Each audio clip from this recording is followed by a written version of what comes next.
Hi, I'm Michael Alberg. This is Woodlander Dornröschen. In this exercise, I'm going to be showing you how to achieve a square halt. So the first thing I would do is I'd take my horse in hand, I'd have a schooling whip in the other, and I'd position myself alongside the kicking board.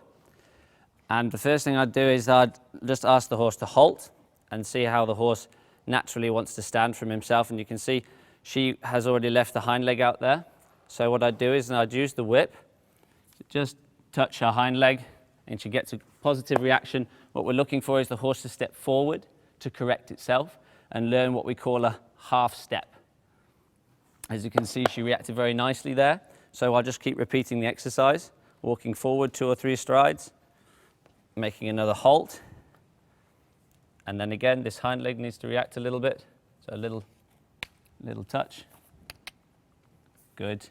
That's a positive reaction. Even though she's not square, she moved that leg forward, so I'll let that go. And all I'll do now is ask for the other leg.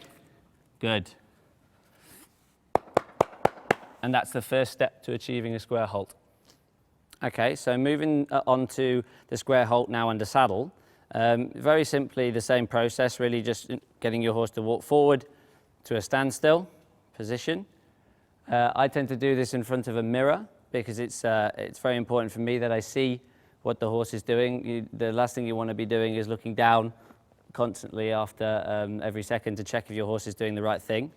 So what you can see there is the horse has already achieved quite a square halt. So no fuss, let the horse stand, patter, move off. So what I'll do now is I'll do another halt, but I'll have the horse, again, this horse knows a little bit more about it, but if you were riding a younger horse, it would be a little bit longer. So I'll allow her a little bit longer. So what you can see there is now I've left her a bit longer. The hind legs are further out. So, so looking at the reaction that we taught her in hand, we're looking at trying to get the same reaction now from the leg. So I give her a little touch with the leg, and you can see the horse steps forward already, and a little bit more. And again, she's making a nice reaction, stepping forwards to correct herself and achieving a nice square halt.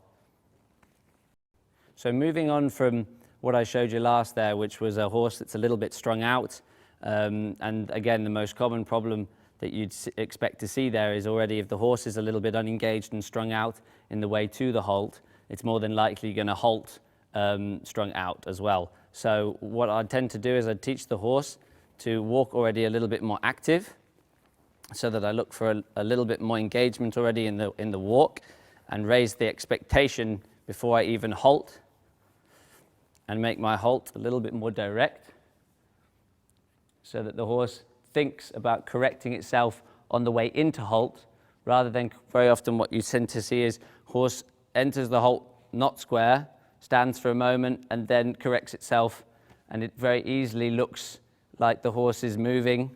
So what you're actually looking to achieve is that the horse is correcting itself in the transition into halt, like the horse just did then.